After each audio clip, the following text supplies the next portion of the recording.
Hello and welcome to another Agile IT webinar. We are thrilled to have you join us today.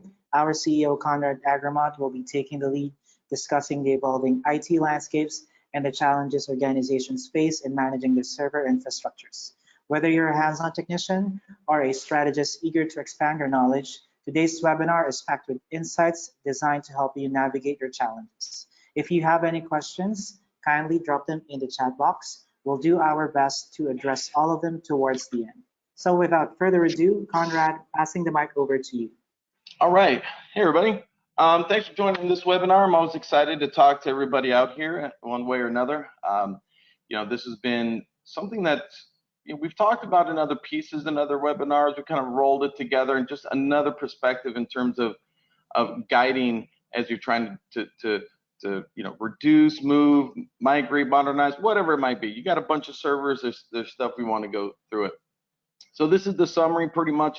It's exactly the same you're going to see in, but it just gives you a little heads up of some of the areas we're going to cover and some recommendations that we'll have as we move along.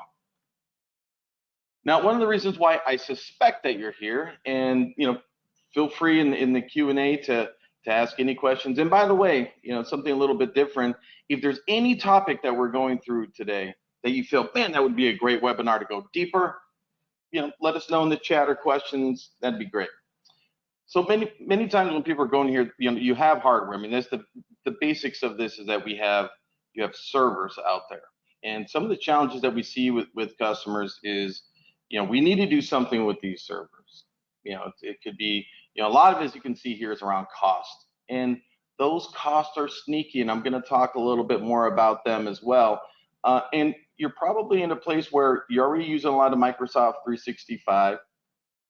And you really want to go, you have kind of this last mile of some things that may be on-prem. And by the way, we did another webinar that said, if you have some servers that are on-prem and you need them for, let's say it's a medical organization, manufacturing for 24/7, and you have a requirement for local access, it's okay to keep them there. There's strategies to reduce it down. Some of those we'll talk about at this point, but it doesn't mean you have to do everything. But there's normally some other pieces that you really don't need to have on-prem.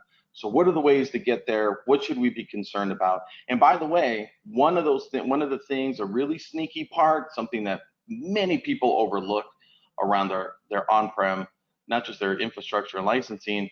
I have one in here specifically around SQL. It's a common set of questions, and it's a place that I would say 2/3 of customers that I talk to that have line of business applications that use Microsoft SQL Server on premises or in a colo, 2/3 of them, I would guess 50 to 2/3, I think, are mislicensed. So I'll talk about that. Or maybe you're just trying to get more of the applications up there because you want to benefit from many of the other benefits that are inside of Azure. Other webinars that covers all those cool stuff, some that I'll cover here, but these are some of the reasons that you're probably here. And one that I don't really talk about later on, so I'll acknowledge it now, is really around the staffing and knowledge. And it isn't, they're virtual machines or OSs, I move them up, what's the big deal?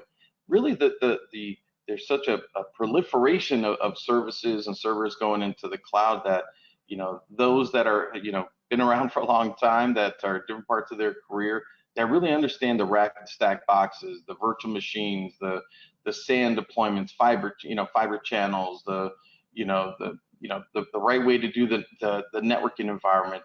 All of those things are kind of becoming a little bit lost in the overall IT space. It's still there in some places, but staffing changes over that have an intimate knowledge of what's happening there.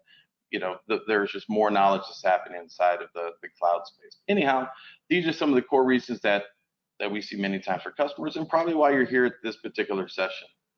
So first off, let's just talk about the full view of the cost that you have today. Now, most of the times we start here, where we think about the software license. So when you start to look at the Azure pricing and go, man, that Azure price for the OS, that seems kind of high versus what I do on premises today. This license costs this, and in Azure it costs a lot more. So the one thing I'd really want you to think about in terms of when you're trying to do your budget, your planning, or your justification, whatever that might be, as you start to go on this journey, is you have to look at all of the other costs, the office space that's there. Maybe you have a colo footprint, which means you have to, there's the air conditioning. If you're in your own office, the added air conditioning costs, what happens when that AC breaks, the power, UPS, generator, where does the gas come from that generator? Is the gas provider that's supporting the generator, are they in the same grid? Because your grid goes down, they go down, they can't pump gas. All of these areas, multiple networking circuits, the support costs for them, the time, the procedures and operations. If you're doing compliance, you have to vet all of those people too, because they have to go into these costs add up. If you're only comparing, oh, this is what the OS costs, to run a virtual machine in Azure compared to I do on-prem, you are missing the bigger cost that's a little hidden. And it's hard for organizations because sometimes, the IT person may not have access to those facility bills, but you should consider that as you go through. So that's one major thing when doing your comparisons between what you have now to what you would do inside of Azure. Now, as we go through this, it may not be a one-for-one. I might disperse a particular VM, which we'll talk about, but if you are really trying to do a comparison, think of those areas, right? Oh, this cost that much? That costs a lot of money. What does it cost you now when you have a SAN, you have a number of disks, maybe they're starting to go out of date? How long does it get to replace? What is your, what is your RAID services, your backup operation? It's so much that goes into it. So from that perspective, really think about all your costs when you go through this. Now, the second part, when you think about all of our licensing, so this is this in the next couple of slides, this is where the big, this is a place where a lot of people are mislicensed.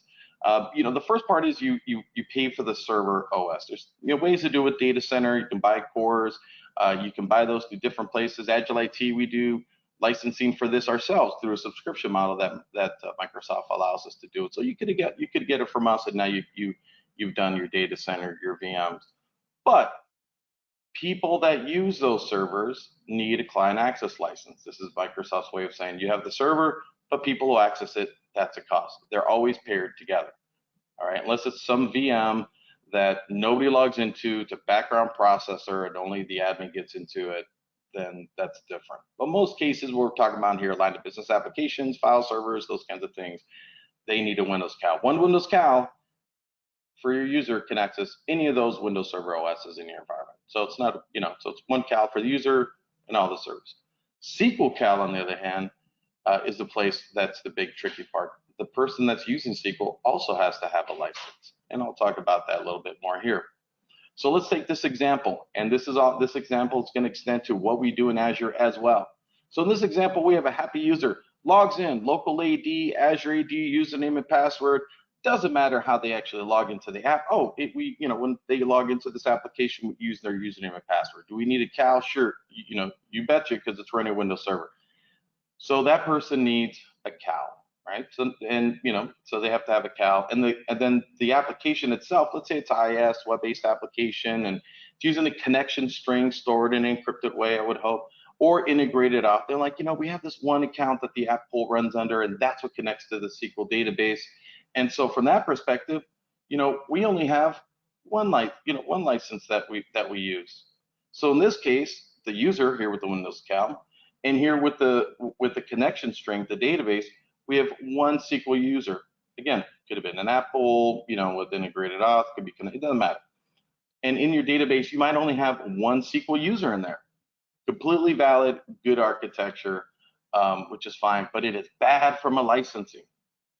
The reason that is because even though the SQL user we have here in the happy little beard and orange background, that person doesn't actually have a SQL login on the SQL server, it doesn't matter. They are benefiting from the SQL database because they use the application, and the application needs that. This is very, very common.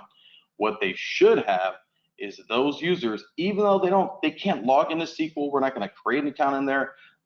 That person needs to have a Windows CAL and a SQL CAL. The database string integrated off also needs to have that. So if you have 100 people using your web application today, go into your SQL server, and you don't have 100 SQL CALs, 100 plus one for the connection string, you're mislicensed. So with that, this is also part of your cost. You might say, well, what do I do now? Well, why you want to migrate to Azure? Because one of the benefits of this is that when you do licensing, and this excludes hybrid benefits, it excludes BYOL, which is bring your own license. That's where you installed SQL Server on the OS. You know, it could be Windows OS, even could be a Linux OS. You know, it's a little, you know, other interesting thing. But if they're now using SQL, if you build, you know, do BYOL, a whole nother topic. But if you moved your database and this VM was running in Azure, the SQL, you know, server VM, it's running either the Azure SQL Service or it's running a image that started with the OS with SQL included. You can do it afterwards and update it. Anyway, if it's running inside of Azure, it takes care of the OS cost and it takes care of the cloud cost. So I won't go too much into that. It's something you really should get to know. It's a big place where customers often, unbeknownst to them, you know, they say, oh, we just need one SQL user. Yeah, architecturally, but license-wise, it's not correct. So something to go take a look at. But if you move it into Azure, you get to kind of skirt that problem. So now let's talk about some of the other kind of common workloads and common pathways. So from here, you know, if we think about the different workloads or applications or, you know, what's running on our virtual machines or physical servers, you know, it could be physical, virtual. I'm just going to keep referencing that virtual machines because it's kind of in my head all the time. Anyway, there's different places where they can go.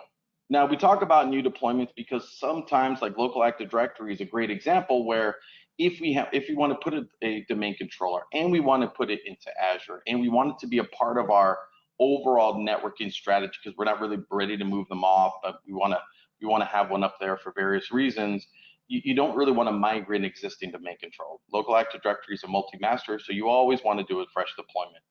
Could we replace it with Azure ADDS? The bigger question, Azure Active Directory Domain Services. I'll talk a little bit about that later on. Things like a file server, like should you do new deployment? And here I say maybe. You know, again, this goes to your applications and the services. You know, could you migrate it? You know, set up a new server, do it? Yes. You know, could you migrate it? Yes, you could migrate it, but large file stores, that's where you're going to go do.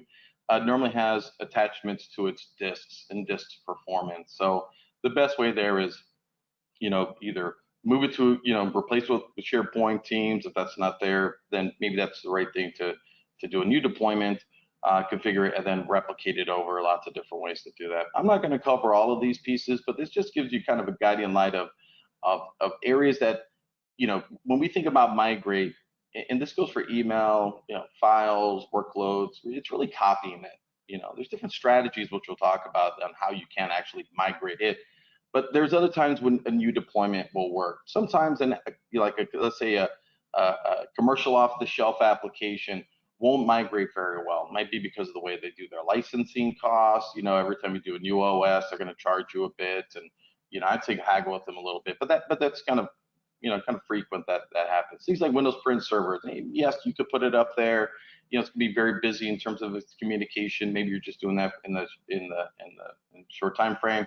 But that I'd probably replace with something Microsoft Universal Print. Which, by the way, if you're a GCC High customer in the government area, you know, that there's gonna be some new updates and releases that's gonna be happening and some new innovations gonna be happening there in the next month or so.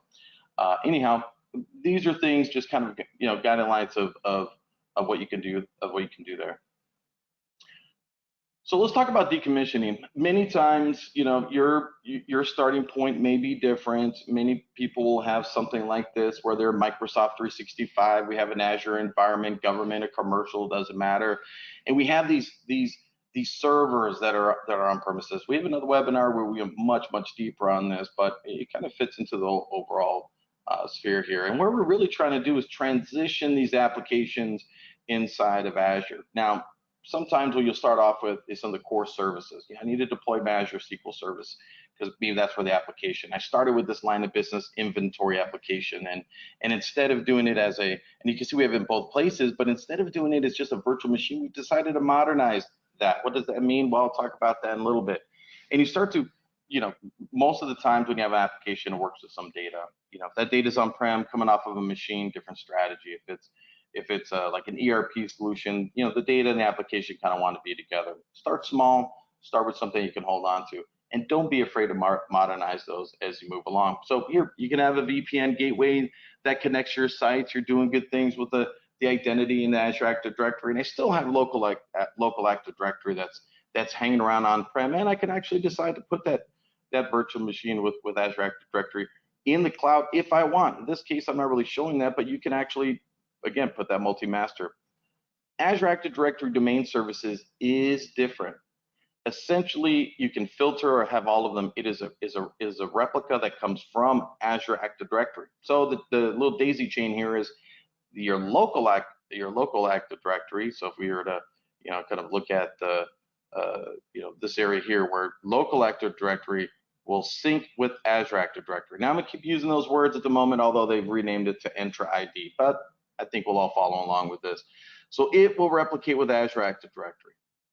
These users and even groups that go from here into Azure Active Directory, domain services, it is a replica of this. Now, what comes through this are a couple of key points. Your SAM account name, that's where you put like your domain / whatever your name is. It would go in there. What's called your SID ID, which is what Windows likes to use to keep track of things for like file system permissions and things like that. All of those, can replicate over. What isn't the same is here, this is contoso.net. Here, this would be something like corp.contoso.net. These two are not the same. And there's limitations. You can't extend the schema. You can't attach directly to, or you can't log into the domain controllers to endpoints. You can still use active users' computers. So they are different. But this line of business application really needs it.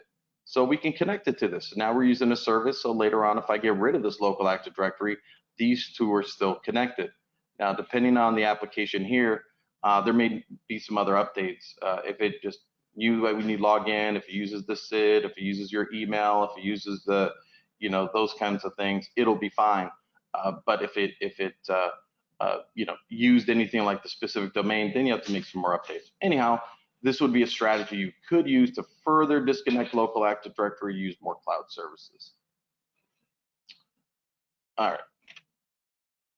So we talk about application modernization. It's a place where almost unless somebody brings the topic up to me and saying, hey, do you want to do this? When I bring up the topic, normally it's like, no, I don't want to jump in that cold pool. That seems like too much. We want to do it later. It's too hard, it's too difficult. I tell you to take a pause on it because, especially when moving virtual machines into the cloud, and we'll have another view of this as well.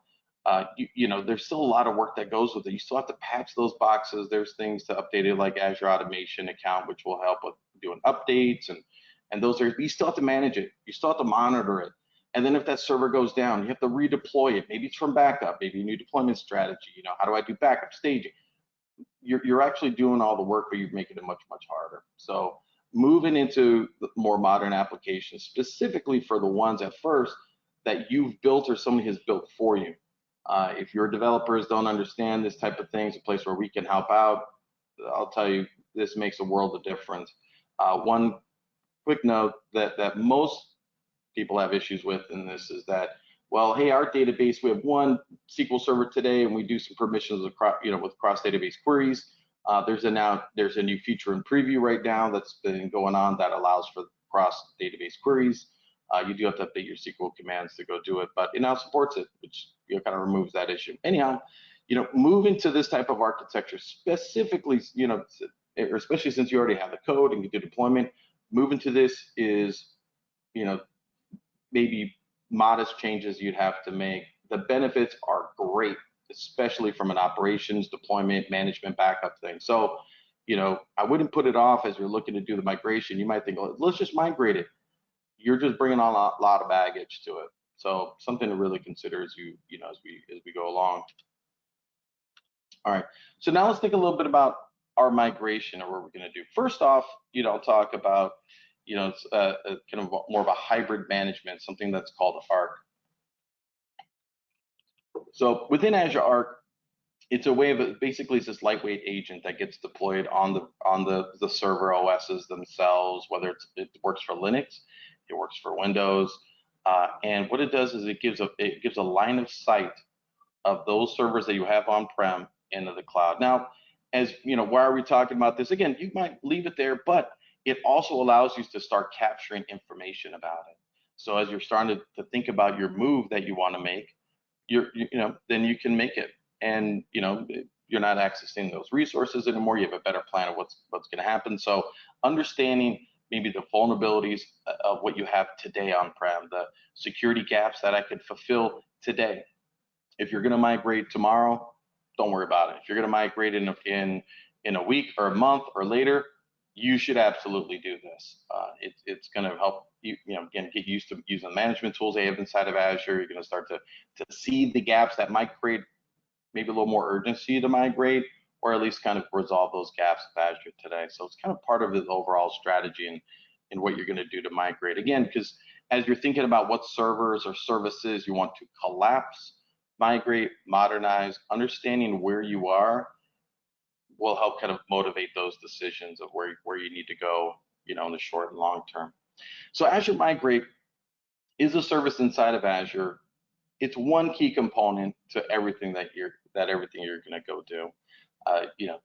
You might decide we're going to do an assessment and go, yeah, this is really not great. We're gonna need to modernize that a little bit, or hey, the kind of copy paste of the VM, restoring it. These are great things, and we want to go do it. But also helps you figure out whether you rebuild it, whether you migrate it, what type of capacity am I really using, and what kind of guidance am I going to get? That Microsoft's saying that, hey, when you move it over here, maybe you don't need such a bigger VM. Maybe you do. Maybe you need more performant disk than you imagine.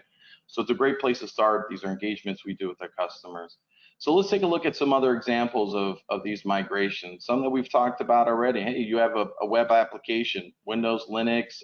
You're using, MySQL, SQL Server, whatever that might be, and you want to start migrating that into Azure. Again, here from a Azure IaaS, IaaS or whatever it is, infrastructure as a service, where we're using kind of common components. Hey, I've been doing VMs over here. I'm going to do VMs over there. It's your decision. There might be good reasons why to do it. Maybe it is web application, but you're using some third-party tools, and it only works like this, and it has to be installed. Okay, that's a good reason. The SQL Server, because of the kind of license, we can do hybrid use, or where there's so much customization in the SQL, like I said, cross database queries. Now in preview, that may not be the issue. We'll do this. And again, you could move this way and then later modernize it. I will tell you this, that a lot of times people just keep kicking that can down the road and say, oh, it's worked, it's fine, it's 2012 R2. Well, SQL Server, we'll just wait till it completely falls over and dies. Because you have to manage that server in the cluster in a high availability environment.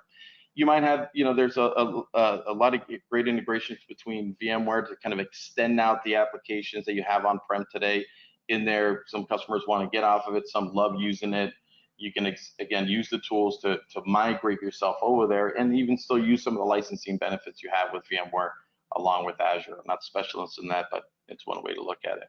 The other part is you might have a bank of virtual remote desktop servers that you use today.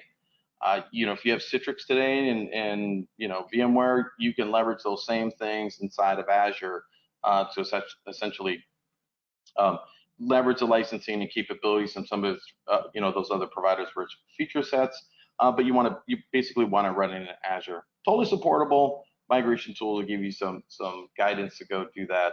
Just another option to go do it. Now, when we start thinking about your journey that you're going to go take, let me tell you, there's the Microsoft Cloud Adoption Framework, and it's come a long way, and it's really good, and it is a framework. However, there are tools in it that can actually help apply a lot of the policies, things called landing zones. We'll probably do a whole nother topic on this, that allows you to create more manageable groups, and they actually call them management groups. And this requires multiple Azure subscriptions to make all of this work. Oh, does that cost more money? It does not. The subscriptions really is kind of the binding area of policy enforcement and structure. You have nothing inside of your subscription. It costs you nothing. You have 10 different subscriptions because you really segment out your where the development team is, where our IT team is, our application production team, and we want to give them the access and controls they need, but we don't want it for everything. management groups that can do this. So it's all part of this framework to go through. It's a lot to digest when we definitely use this with our customers on projects, but it's really based off of how complex does it need to be for them. And it gives you all this great guidance that you can go through. You can search for it. You can see this link here. We'll make this deck available. Screenshot it if you want. So there's a lot of good guidance, and it takes time, to go through it. There's a lot of details. So that's why we work with customers, understand what they need, and kind of scope it right for the things that they have to. Not that we're trying to leave stuff out for you, but sometimes it's a lot, to go through and figure out what you need to go do. In the end, you just want to migrate.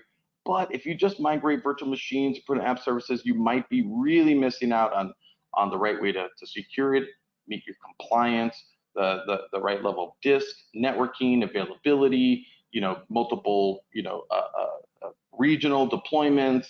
There's more to that you really need to get into. So, sometimes you want to start with a good footing, because it's a little hard to retrofit some of those areas afterwards.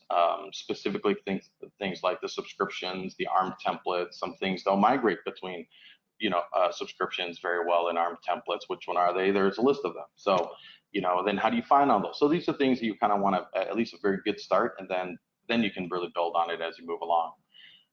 This is pretty much in the mind of ourselves here at Agile IT, and probably all of you as well. Lots of different points. Some of these things, they go quicker than others, but you really want to validate. It's like, man, I just want to move one virtual machine. Absolutely, you could.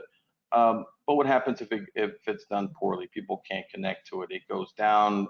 You accidentally put a public interface on it. Maybe you did put in a public interface on it because that's what you need, but you didn't put anything in front, like an Azure firewall. Azure firewall is expensive. Maybe what you should have done is use the web application gateway, which will give you the web protections that you need at tremendously cheaper costs and actually better security. This is the things that we want to look at as we go through it. Not every project has every one of these pieces that are like day-long workshops, but they need to be addressed. And so one of the things that we look at is how do we slim this process through it. And by the way, Agile IT, we're a fast track ready partner, which means that we work with Microsoft directly for support and other things. We meet with them weekly. And one of the benefits to them is that if you have a migration for an application or something that kind of reaches a threshold, it changes, so you kind of reach out to us, we might actually be able to do part of your migration, either planning or getting you going, free of charge. And fast track doesn't normally, where we actually do the work, but those are things we figure out together.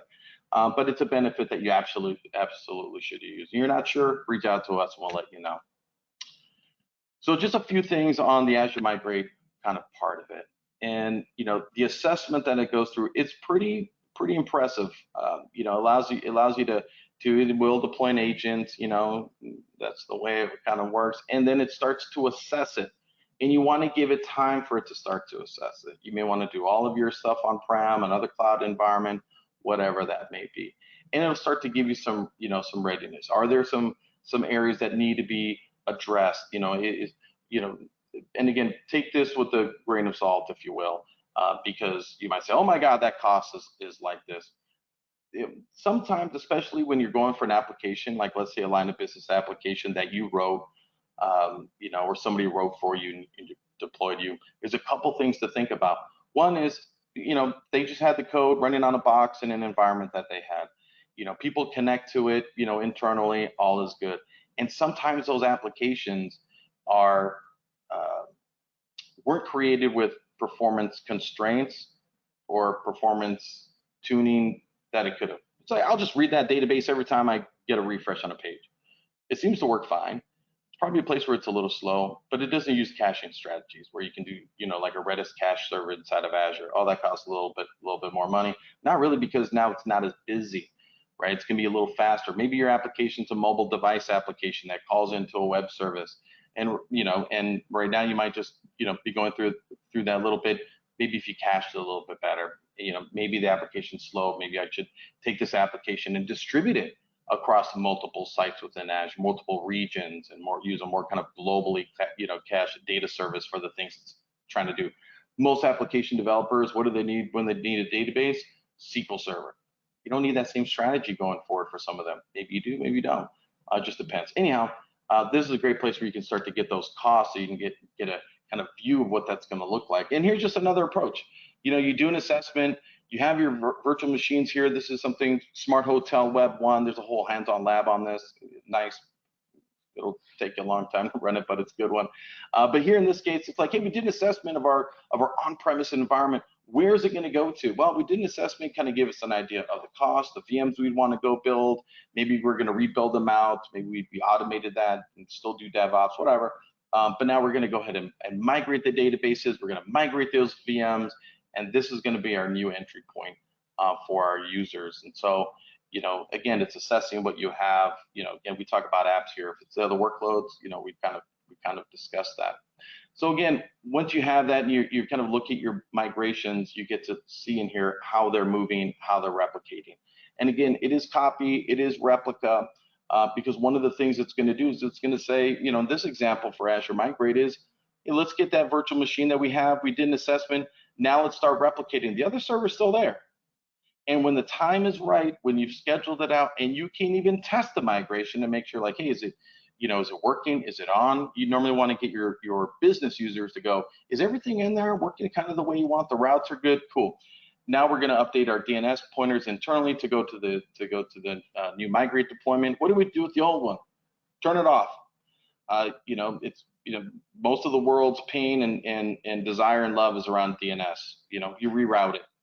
Different ways to do the IP adjustments, different ways to do the public and internal IP, but that's essentially it. So you can have that transition, but again, you got to make sure it's the right disk, right? Make sure the right deployment, depending on how you had your licensing for your server. And you may want to use hybrid benefits that could be anywhere between 30 to some odd number, in terms of cost savings. All those things we'd want to address.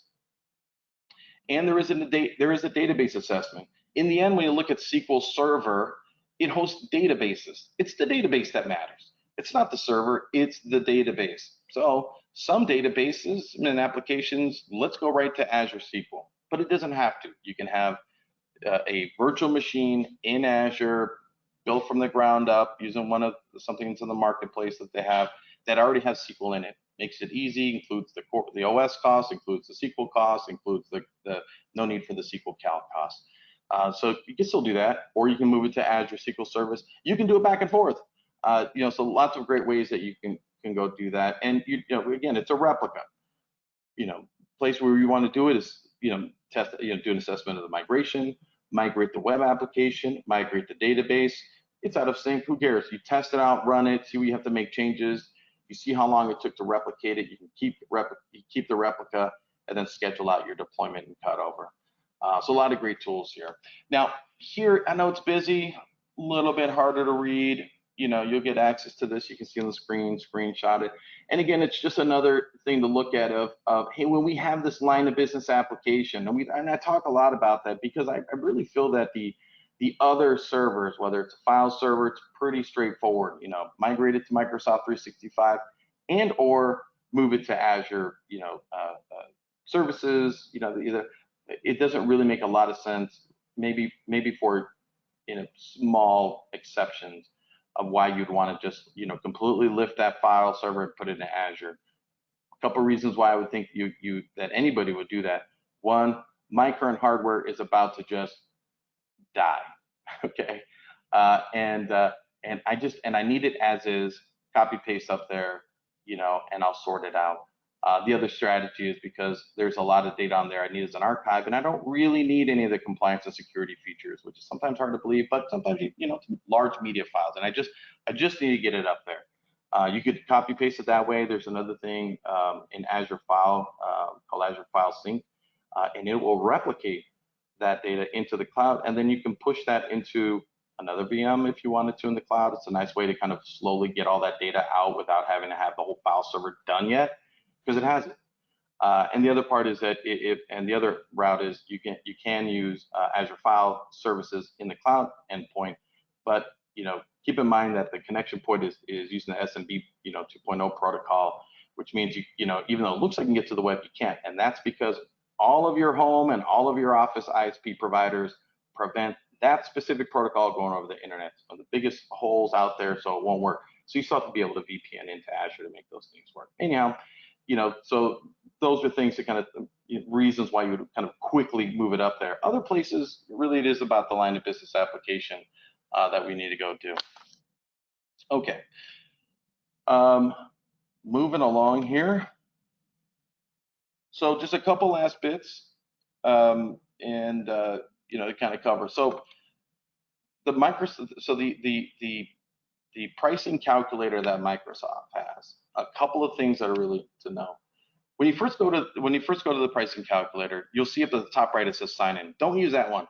There's another one I don't show in the screenshot that's a little bit lower, like in the blue bar area. You can see I'm already kind of logged in. Log in. The reason you do that is that as you start to add these other virtual machine costs, whatever, it puts it into a pricing estimate. You can save it. You can rename the VMs, you can do it, and then you can actually share that link with somebody else. Now, when you share the link, they kind of get their own copy of the estimates. It's not like you're collaborating. Kind of a bummer, but it's fine. But at least you have something to start with. So if you go through the trouble of like, yeah, VM this and VM this and VM this, you can export it to a spreadsheet. It's good for other things, but you can price it out here. Make sure to note, the VM size, the regions. If you're in Azure government, there's the regions there for for Virginia and Arizona. So you can put that in there and start to price those out. It does get difficult because they'll start to ask you a lot of questions like, how many transactions do you think you're going to get within a given month or week? Like, I don't know. You can put in numbers and go, okay, that's not bad. The assessment is where it's going to help you figure that out. But if you're just trying to do that, look at it. And again, this is a place where customers a lot of times are like, whoa, I look at that SQL Server, like, okay, maybe I don't need SQL Server Enterprise. It always starts there. I'll do standard, or I'll do web, and say, hey, wait, that is the right size of it, and the cost isn't so bad. And again, the OS, the server, the CAL is all baked in there, including you're not paying for power, air conditioning, multiple circuits, all of those other things. You don't have an office space for it. You don't have to get 4 or 8 hour, 12-hour turnaround support on hardware, testing. Like we have a great support. It's 4 hours. 4 hours from when you call it, you put the order in. And if I were you, I would just make a fake thing and call them and go, hey, my disk broke. Sometimes they don't have it in stock. So things you want to keep check out. Anyway, those all go into the pricing that's out there. So don't get overthink it when you look at it. There's a lot of pieces that are in there that you may not know transaction fees or, but it'll give you kind of the core costs you're looking at. All right. So to kind of wrap it up, and we'll get to a little Q&A here. When we're really thinking about what we're trying to go do. Give me a second. What we're trying to go do here. Start off with smaller boxes, build up as you go.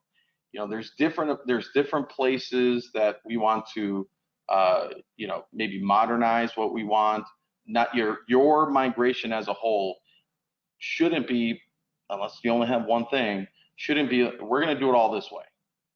Because you're not maximizing what you need to go do. And you might be, causing yourself greater grief down the road.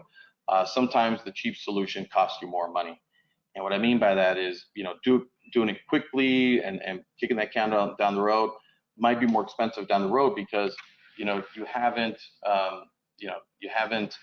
thought about, well, what do I do next? Oh man, now I want to do that. Now I got to reshape it, re-architect it. It could be harder than you think.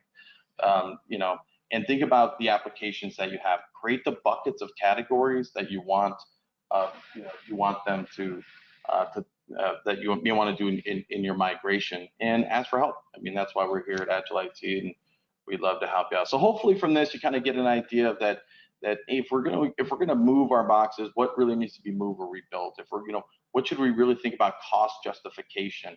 You might have just bought new hardware. It happens often.